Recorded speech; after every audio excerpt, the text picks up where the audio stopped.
are the developers of desktop and cloud-based web application security scanners that enable you to automatically identify vulnerabilities in your web applications and web services. NetSparker scanners employ a unique and dead-accurate vulnerability scanning engine that automatically verifies vulnerabilities with their proof of concept. For more information, visit them on the web at netsparker.com or email at contact@netsparker.com.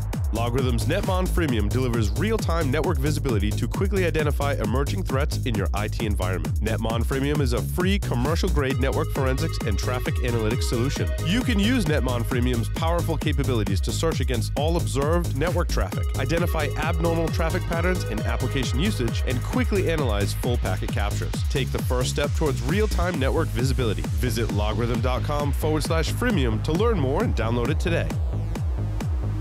Welcome back, everyone, to Paul's Security Weekly. This is the security news for this week.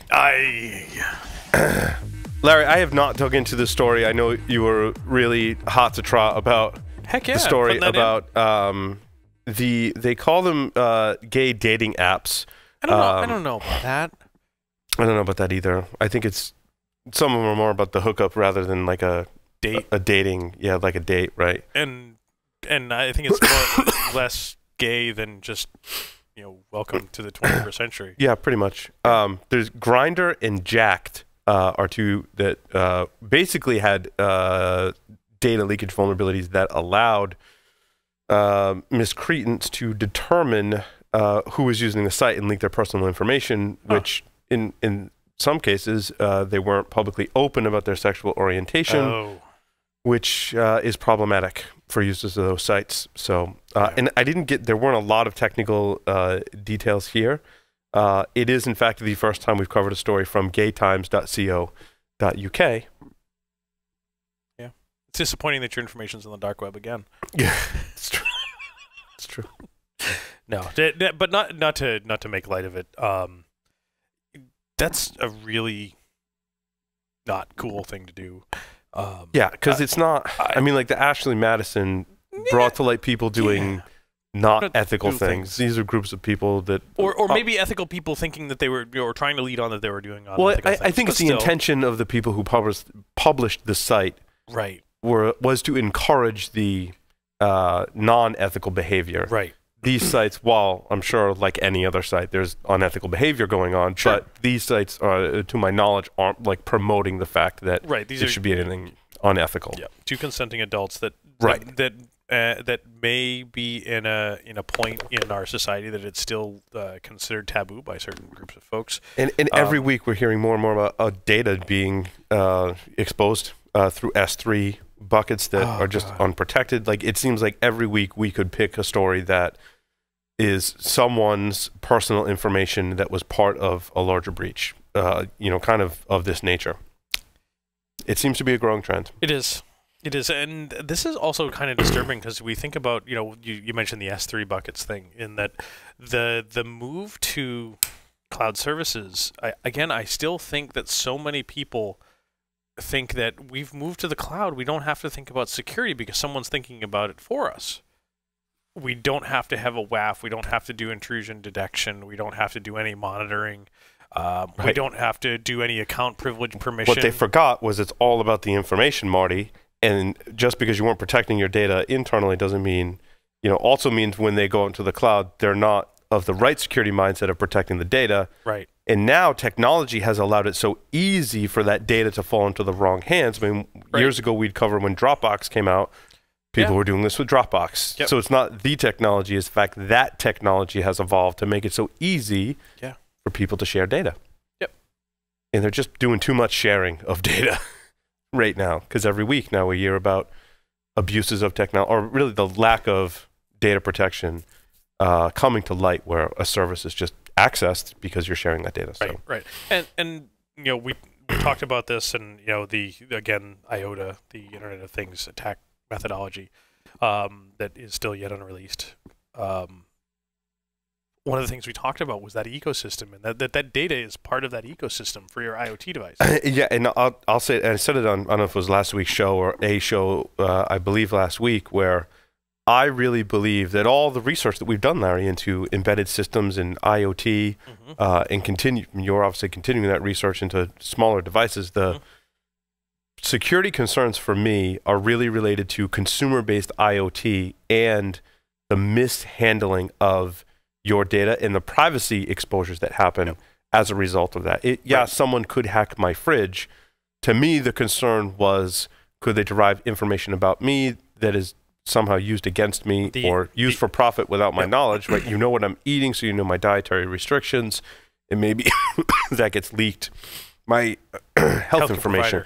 Or, I don't know about your washer and dryer, but, you know, like how would that but still, play into it? But still, all these... There's still data that's there that you can... It's metadata, and, you know, right. Me and metadata, we go way back. That's true.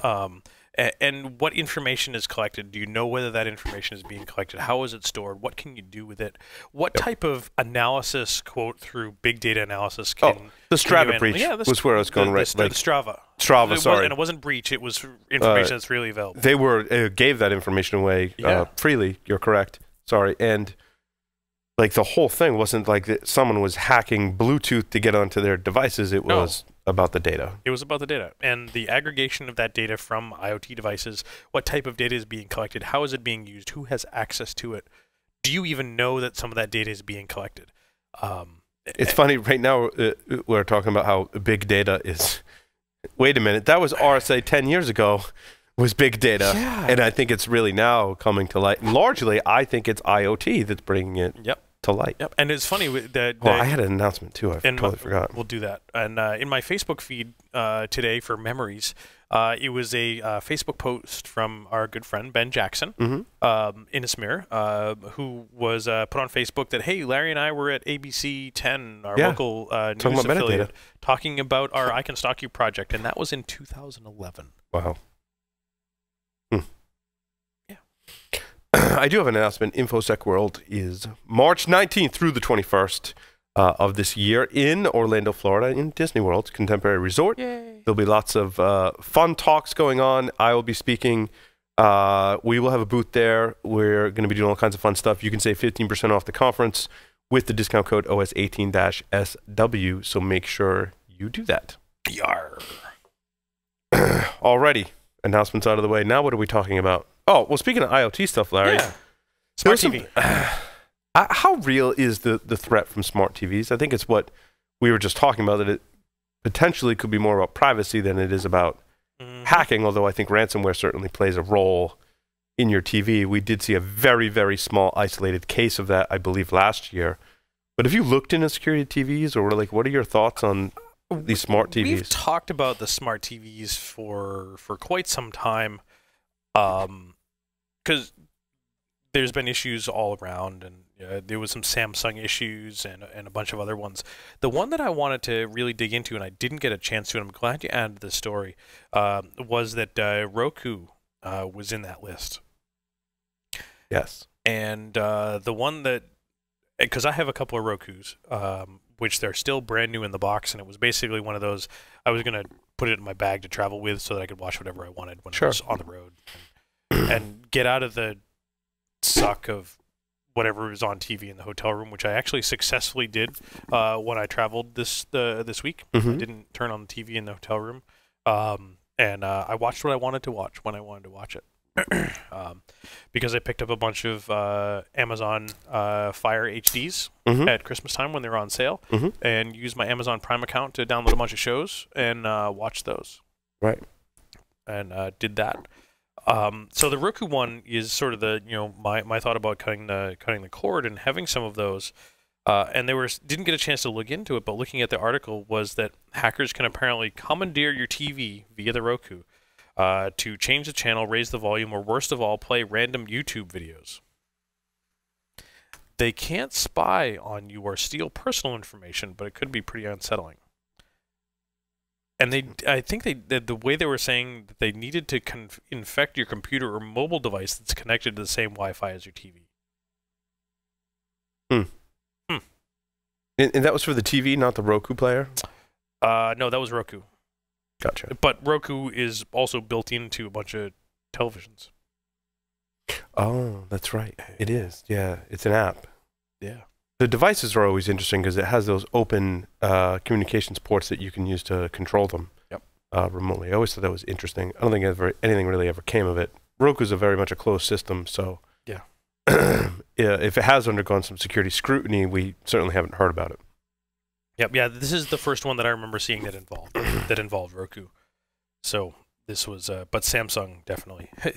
A study for Consumer Reports found that Samsung smart TVs are susceptible to hacking. We've known about this for quite For some a long time. Yeah, we've talked And about usually it this for years. stems to enabling the camera to spy on people. Yep.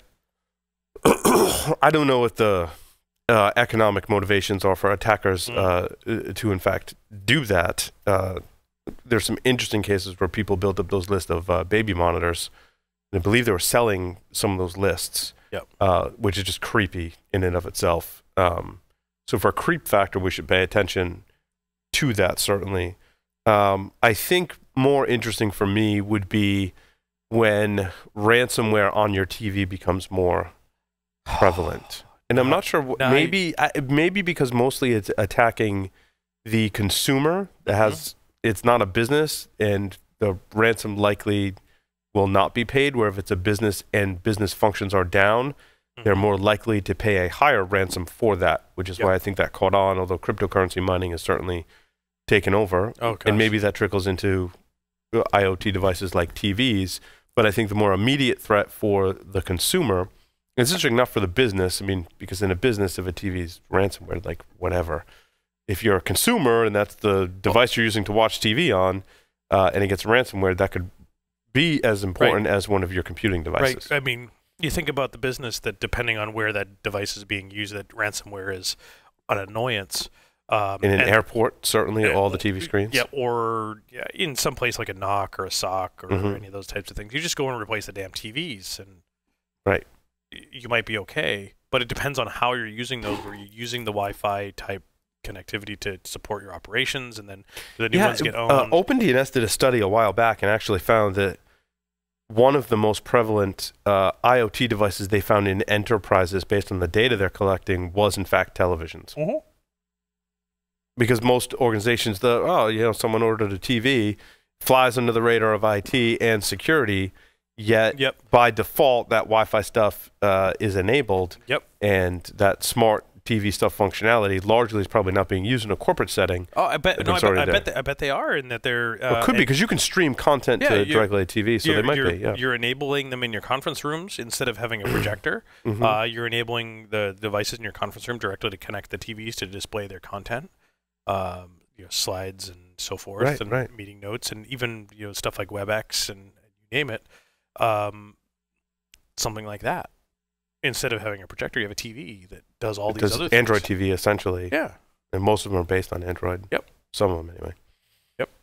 Android. Now there's a terrifying thought. Yeah, it sure is. Well, and while we're on the topic of entertainment systems, I'm sure our listeners are going to remind us we need to do a cutting the cord segment. Yeah, which I'm still working on. Yes. And I had some huge wins today, and it was amazing.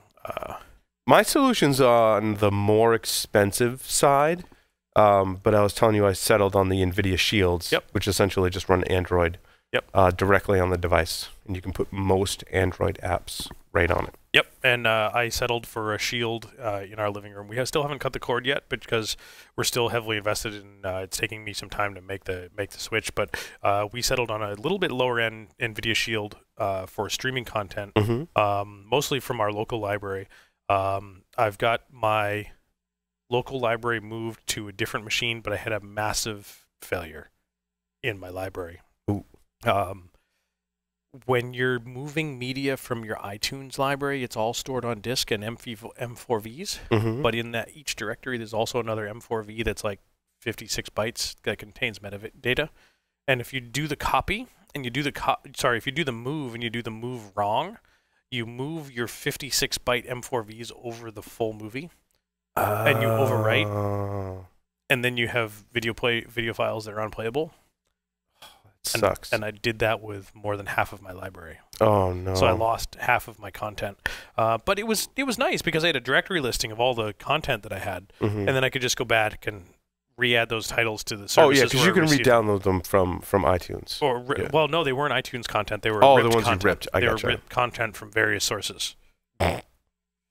But as a result, what I did was that sometimes I had requested those titles from a service that I may subscribe to and ripped them. But when I already had DVDs or I'd bought the DVDs later. Gotcha.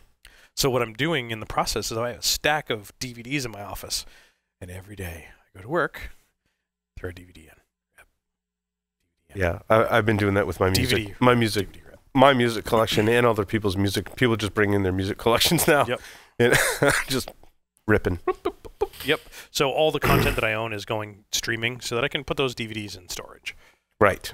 And get them out of the entertainment center and use them for something else. But the thing with Android devices, where I was going with the Fire TVs and the other devices you can build, is they suffer from inherent vulnerabilities that are present in Android, such as if you've enabled the installation of third-party apps and or debugging, you can put apps on there, and you could put a Trojan app on there, which is very easy to do in the Android platform. Very. That gives attackers a shell or potentially the ability to take over your device. Yep. Yep. And those are some of the reasons why I'm not a fan of the whole Android ecosystem. I will use Android-based devices because some of them offer some functionality that I don't have elsewhere. For example, the Kindle Fire HDs that I picked up, they're all Android-based. Android-based, but Amazon's really bastardized Android. Nah, not too bad. Well, they have their own app ecosystem. Right, but you can add. Oh, but you can add your own. You can add that's when people say they're gonna jailbreak your Fire TV. That's all they mean is they're just they're installing an Android app on it. Is all they're doing. Yeah. Exactly, and that's exactly what I did too. So we have 3 Fires. We have one that is going in our kitchen so that it can access a local wiki with all of our recipes and access the internet for recipes. So you don't have to have these tons of papers, and it's going to go right on the cabinet right above where you are. The other one is one that sits on the nightstand next to the bed because why not? The kids and the wife, they all manage to sleep in. I wake up at 6:30 every morning on a Saturday. Everyone's sleeping. Everyone's sleeping. That's good. And what do? I relax because this is the only time I do. So I pick up the tablet and I Facebook, I play some games. And then I haven't jailbroken that one, but the one that I travel with has the Google Play Store on it. I can put everywhere the hell I want on it. Right. And it was install 3 APKs that you download from here. It goes to your downloads folder and you go double click. Yep. Do you want to install this? Yes, I do. I think you had to enable developer mode or something. You do, like yeah. ADB debugging, something like that. No, it was simple. Android debugger. Yeah, it was simple. But yeah, install those 3 packages. Now you got the Google Play Store and you can put anything you want out of the Google Play Store in it. So it's awesome. And it's interesting. Those devices that I bought are supposed to be ad supported. I haven't seen a single ad. Interesting. Like on the lock screens and stuff. I haven't seen any ads. Yeah, I'm surprised they haven't been more of a target because I think they're so much more prevalent today in people's home entertainment systems even than a year ago. Yep. I mean, Amazon is selling the crap out of those devices, and more non-technology folks are like, oh, I really need to hack my Fire Stick. And people saying that all the time now. And it is just opening up another platform for attackers to take advantage of to either, I think, serve ads or the ransomware route, or maybe in today's world, use those for crypto mining. Yeah. Yeah. I mean, yeah. Over the last it becomes a device for the attackers. The last couple of weeks, crypto mining would have been really lucrative for you. Yep. Not so much for those that bought when they were on the up. Yeah, it's true. But it's another story altogether, right? Oh, and there was this one was how to protect your smart TV from being hacked. Didn't like it. I just didn't. It missed the mark for me. Wait, which one was that? It was my story number 2. Oh. They talked about this study. Oh, that was the one. That was the one that I looked at for the story I thought we were talking about. Oh, yeah, there was 2 on the same subject, but they really didn't do a good job of defense. Really, your defense is turn everything off on your smart TV, especially if it runs Android. Really? Yes. Yeah. Pretty much. Alrighty. Larry, what do you got? What is Leakbase? Leakbase. So Leakbase was actually kind of interesting. Leakbase was a hacked password service. So those folks that had passwords leaked. We talked about Skull Security that has the list of all the passwords and such that were collected, that were cracked and stuff. Leakbase had additional stuff. Similar to Have I Been Pwned? Similar to Have I Been Pwned? Yep. But lots of already compromised credentials, great for building password lists. Already great to see if you're doing pen test or your own stuff to see if your credentials are there, whether you should change them or not. But it was a subscription service. They got acquired earlier in 2017 by quote new management, and then all of a sudden it went dark after they did a paid breach notification service. Oh, interesting. So Krebs. So they got hacked and funding pulled out. Yep, pretty much. That's what it sounds like. I'm just speculating. And then Krebs associated that Leakbase was shut down because of their association with the Hansa black marketplace raids by the Dutch police. In that folks involved with Leakbase had dabbled in selling illicit drugs on Hansa, which they claim was untrue. Interesting. Either way, it's kind of sad that Leakbase went away for some reasonably priced services. It was great access to additional stuff for your ops for Red Team, whether it be to determine passwords that already existed, to gather passwords across multiple organizations for including in your password lists, and all sorts of other fun stuff. So it's sad to see it go. I'd like to talk about your story number 2, Larry, because I think we haven't talked about ILO. Oh my gosh. Yeah. We haven't talked about ILO in a long time, I don't think. It's gone through so many iterations over the years.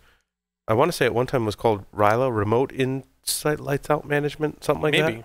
Maybe. A long time ago. Yep. And now it's ILO 4. Is that the latest version of the... No, ILO 5, I believe, is the latest version. ILO 5 is relatively new. Okay. Yep. Gotcha. But ILO 4 is, quote, the largest one in production for the new stuff, as it is. Is this on HP, Dell? Yep, HP. HP. HP. It's specific to HP. Yes, it's HP's technology. I don't know whether the ILO gets used elsewhere, but I want to say that it does. Yeah, Dell used to have their own. It was called DRAC or something, right? Dell Remote Access Control. Yep. But I wouldn't be surprised. Essentially, for those listeners out there, these are essentially embedded systems inside of your server. Right, embedded system inside of your system. Right. If you, I hear you like embedded systems, so I put an embedded system inside of your system. Yeah.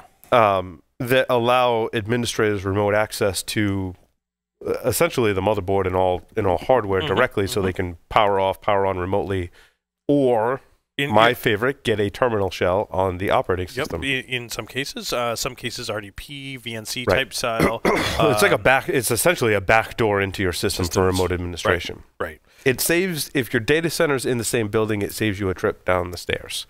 Oh, of course, as time went on, remote data centers became more popular, and this feature became even more prevalent as data center space was pretty cheap. Yep.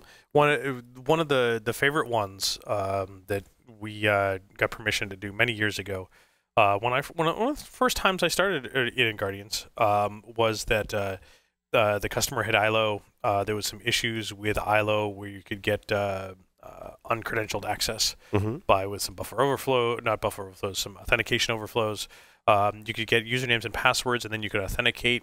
And as part of that, you had the ability to reboot the box, but you could also tell it to boot with a new image, whether it be Pixie or a remotely mounted CD.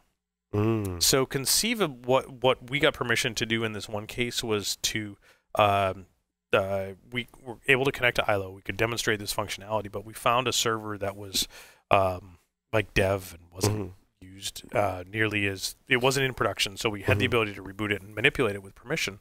But we used ILO functionality to mount a remote CD-ROM of bootable Kali, rebooted it, and booted it remote Kali for us. That's awesome. In their environment. So we put their attack tools on their hardware in their environment. In their data center. In their data center. That's great. Yeah.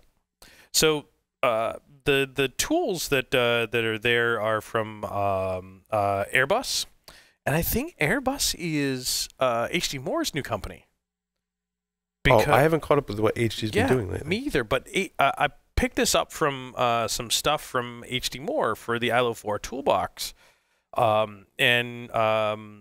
This particular, the ILO 4 toolbox from Airbus, from some tools from their recent Recon talk.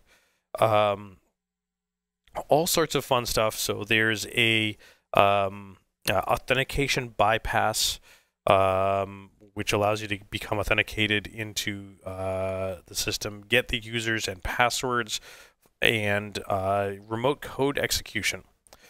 The part that I find that is absolutely fascinating about once you're authenticated and the remote code execution, with the remote code execution, they have the ability to interact with a host operating system Linux kernel and inject payload directly into memory over ILO. So think about that. Your management interface has access to the host memory, which there's an authentication bypass in, which you can then inject your own code directly into memory and trigger execution. That's awesome.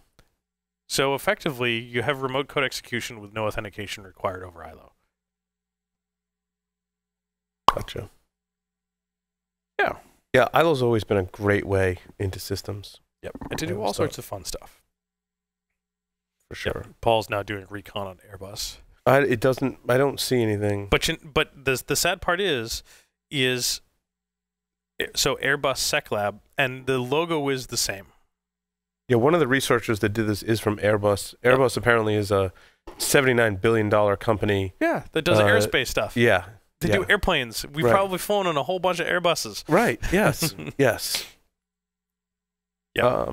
I don't see where HD Moore plays into it, but I don't know. I picked this up from a tweet that HD Moore had released. So gotcha. I don't, he may have had some involvement, or thought it was neat.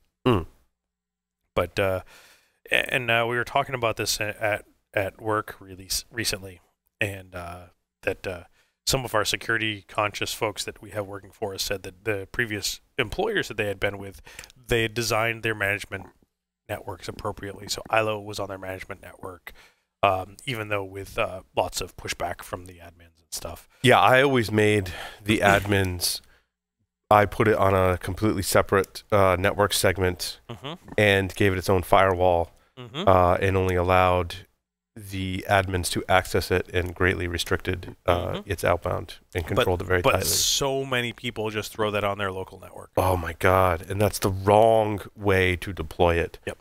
Even for operational reasons, you don't want it on your network. Never mind security, just operationally. Right.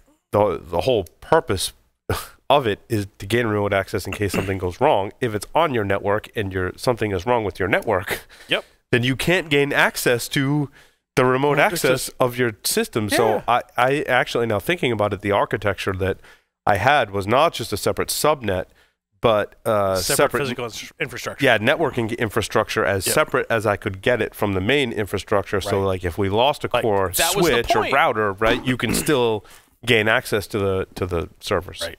No, I think about this stuff, and you remember when we talked about what our home firewalls and small business firewall type stuff was?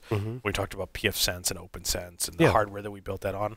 The motherboard that I included as part of that segment actually has ILO type functionality built into it. Oh, that's interesting.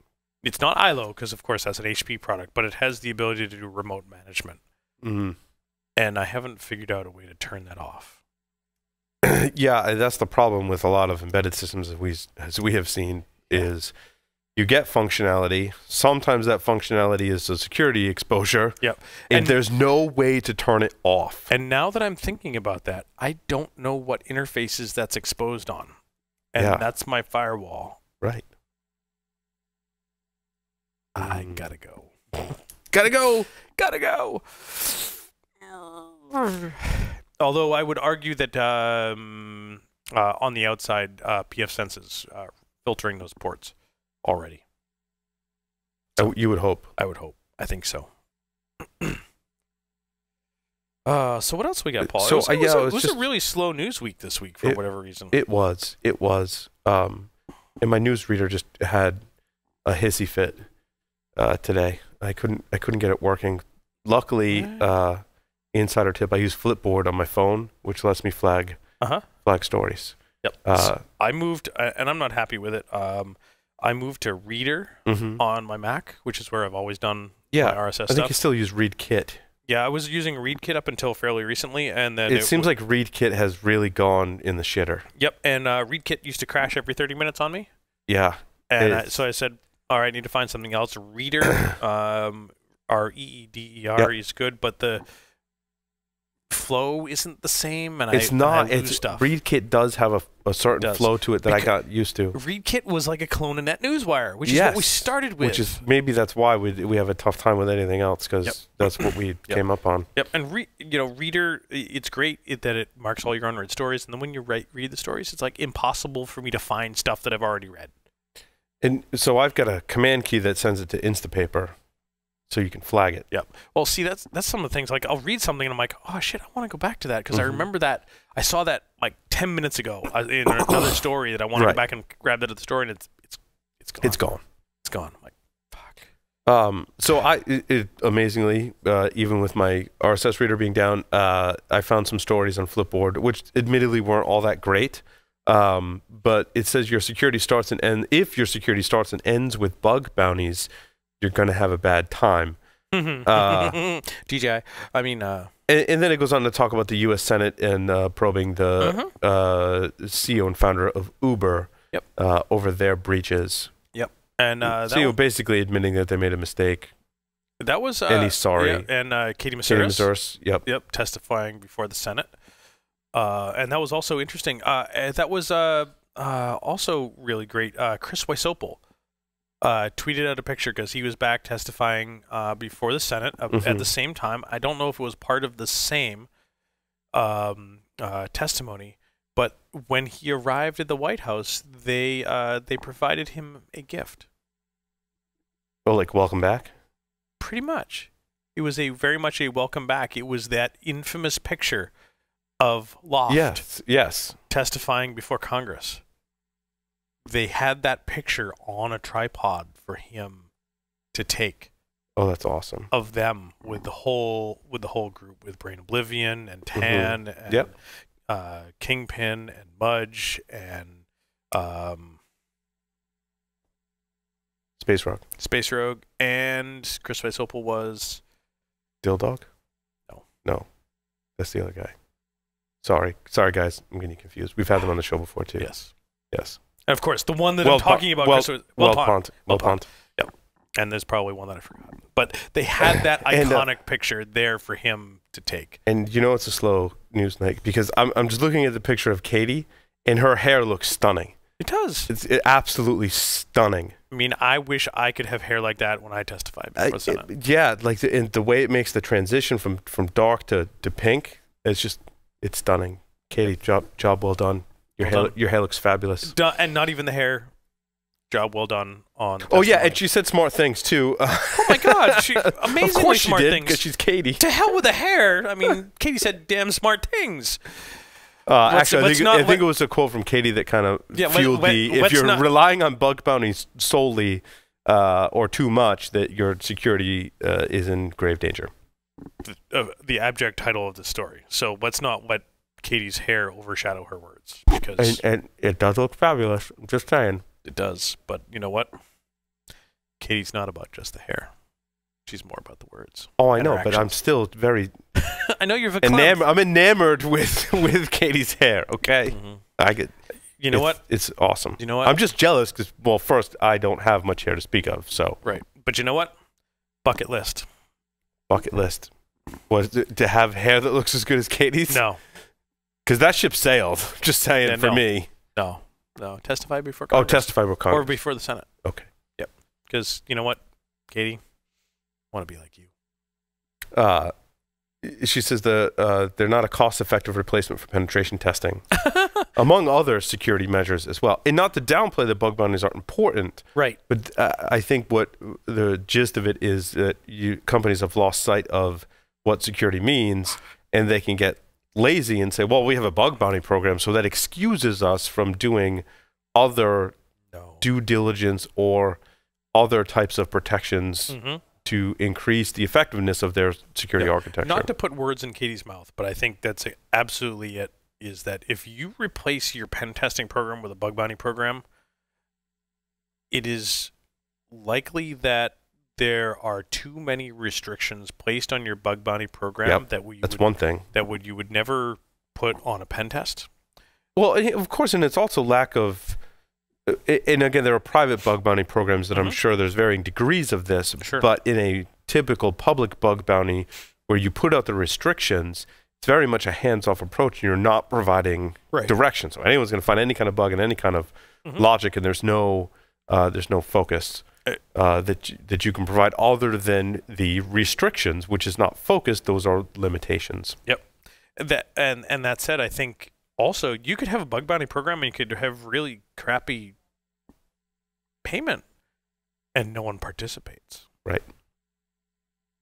I mean, you could pay a little bit amount of money for a really crappy pen test and you'd have known participation. You could put a bug bounty program out there with really crappy payment and have no participation. And you think you're secure because no one participates, because no one wants. Yeah, exactly. You're absolutely right. How do you measure success? A bug bounty program in the terms of success when if you're not getting any bounties that you're paying out, does that mean that people aren't finding bugs or they're not looking?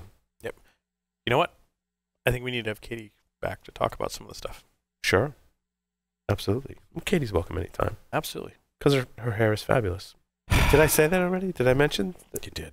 You did. I think you mentioned the hair. I think so. Massive cybercrime network of over 4 million stolen credit cards. Is that the number that is that how they're judging this? There was 36 people and 4 million credit card numbers before it was shut down. Essentially, I think this is the one where they were basically trading data. Yep. And it went online. Which I thought was really kind of not passe, but more 9,000 potential victims. I want to say they had 10,000 users on their forum. But not that it was, but I feel like attackers, as we've interviewed folks and kept up with the news, throughout the past year or so. And of course, you love websites that play video. Again, I told you the sources I get these stories from are, you're absolutely. This is CNET. Oh, God. Yeah, sorry. I apologize for my stories this week. No, but CNET's a reputable source. It is a reputable source, but one that you go to and they want to pop a video up. And I thought you did an ad blocker.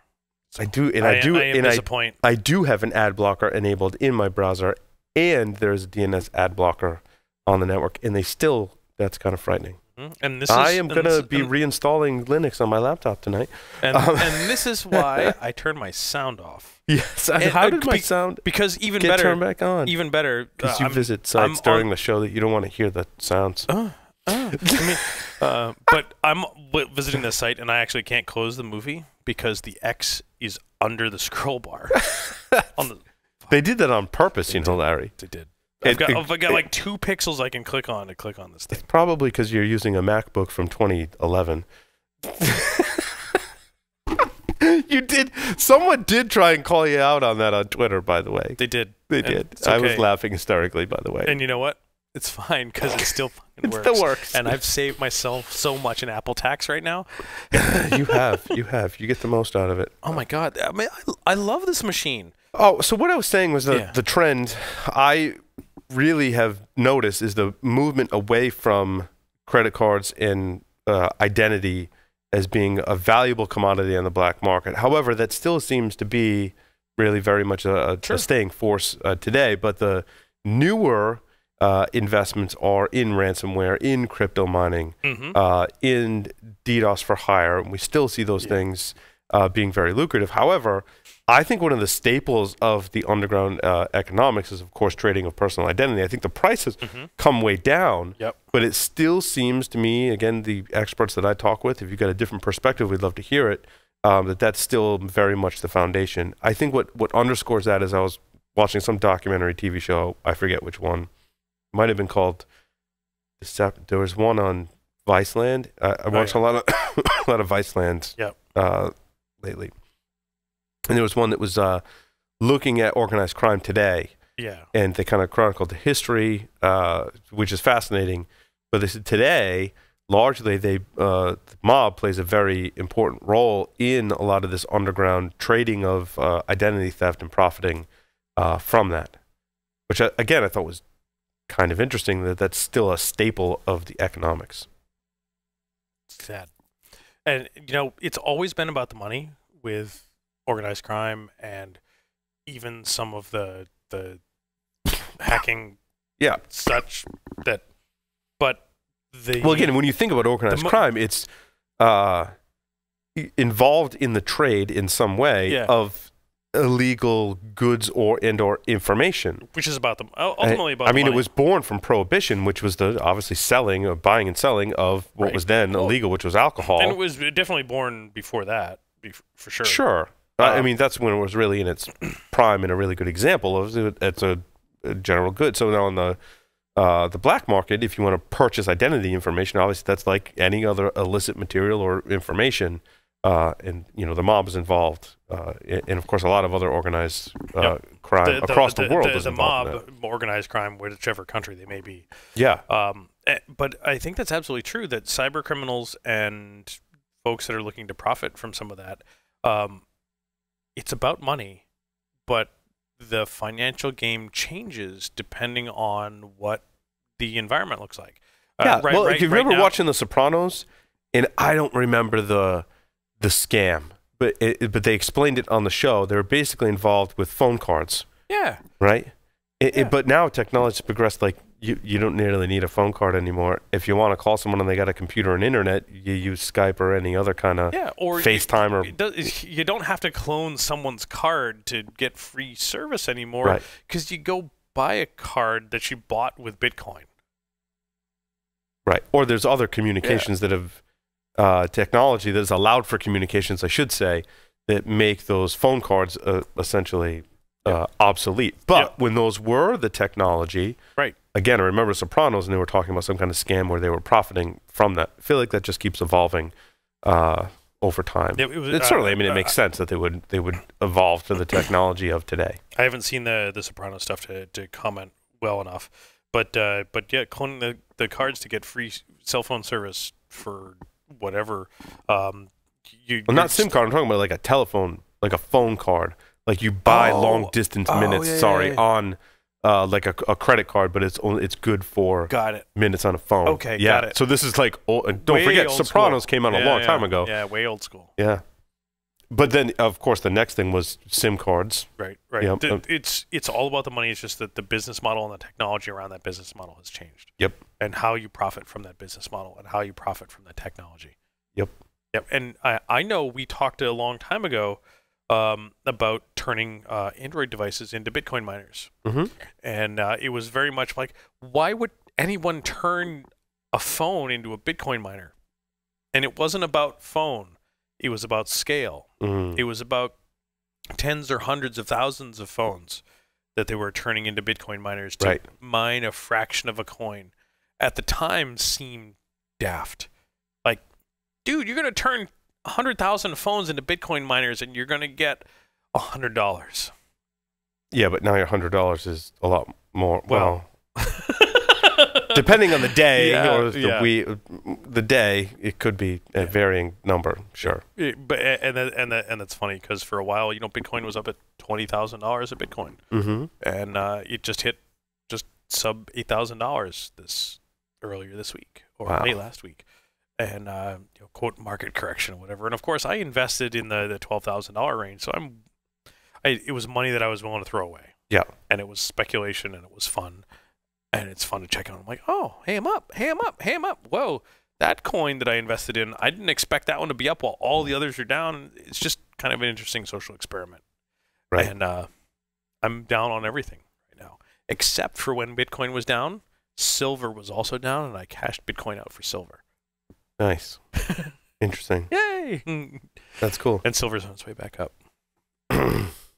And that's Investing Security Weekly. But so use your Android botnet to harvest Bitcoin because then you can buy silver with it. There you go. Yep. You heard it here first on Paul Security Weekly. with that. The last story was along the lines of leaks. Apple's top secret iBoot firmware source code has spilled onto GitHub for some insane reason. Yes, and by the way, GitHub is complying with the DMCA takedown notices and is pulling those down faster than you can shake a stick at them. So if you find one, don't fork it. Download it. Right. Yes. Yes. And don't put it back on GitHub because they'll just take it down again. Right. So. And I'm sure that it's readily available to those that want to look hard enough. Yep. Which is kind of interesting. And so iBoot is their it's a bootloader. Bootloader for iPhones. Yep. And not in iPads and I think so. Yeah. Using tightening credit people who like rummaging through firmware code looking for holes to exploit to jailbreak devices. So who knows? Maybe this will re-spark the jailbreak revolution. Yep. Now this would be interesting if we can find a vulnerability in iBoot to be able to load our own software. Period. Is that what jailbreak is doing, or jailbreaking is really just allowing you to install unsigned apps? Unsigned apps. Unsigned apps. A completely new firmware would be really interesting on Apple's closed platform. I would argue with a bootloader vulnerability, it is entirely possible that we could upload an unsigned operating system. It'd be interesting. You could run Android on your iPhone. There's probably a lot more complexity to what I'm saying. I've never actually, to be honest with you and our listeners, I've never thought about what would it take and how and why you would want to run Android on your iPhone. Well, I guess there's reasons why, but because you like Android and you like overpriced hardware to run your Android on? I guess so. Maybe that's why we haven't really seen it. There's not enough reason why. Because you love running your vulnerable ecosystem on overpriced hardware. Yes. Yes. You want to get hacked faster. On expensive stuff. More, I don't know. I'm an Apple fanboy. I know I've turned into Paul. We've totally switched roles in that sense. Totally switched. Totally switched. In whatever technology role-playing we're doing right now. That's kind of frightening. That is frightening. Larry is the Apple fanboy through and through. Yep. I have largely converted to Android and Linux. Yep. And now that said, I am not at the point where I would go and buy whatever two of Steve Jobs hold up because he's dead. And if he held up anything, I'd probably go buy two of them. But no, pretty slim chances that's going to happen, Larry. Yeah, but I'm very much entrenched in the Apple products, and I'm actually started to move away from it where it makes sense. But I do enjoy the experience of my iOS and my macOS devices still. Yeah, I still use an iMac for my desktop. Yep. I'll probably at some point jump to an iMac Pro as my desktop over in favor of any kind of Linux box I could buy for the same price, which would get me something pretty fabulous. Oh yeah. In terms of a Linux device. System 76 is pretty plug for them. Pretty awesome at making hardware that works awesome with Linux at a pretty good price and pretty reliable hardware. Heck yeah. Yep. If I was going to make that jump, System 76 would be on the top of my list for something to buy. But I just can't make the move to Linux yet. I break too many things on it still. Yeah. Even having been using it for ungodly number of years, I still break stuff. Which is funny because you probably have Linux VMs on your Mac. I do. Laptops. I do, and I break them all the time, and I revert from snapshot. Yeah, right. Revert to snapshot or install a new one. Mm-hmm. I ran out of space on my Mac, and I have a 1 terabyte SSD because I ran out of space on it. Right. So, and then yeah. But I like the experience from the operating system on both devices. They seem logical to me, and that's really what it's about. That said, I have Android devices to do what I wanted to do when I wanted to do it. Not running on iPhones. Right. Not running on iPhones. Yep. Sometimes running on my Mac, though, in a virtual machine. In a virtual machine. Oh, was there any other stories that we had today? Nay, says I. It is time to walk the plank. That you is scurvy dogs. What Larry's trying to say is that concludes this edition of Paul's Security Weekly. Thank you, everyone, for listening and watching. Larry, take us out. Walk the plank, you scurvy dogs. Over and out.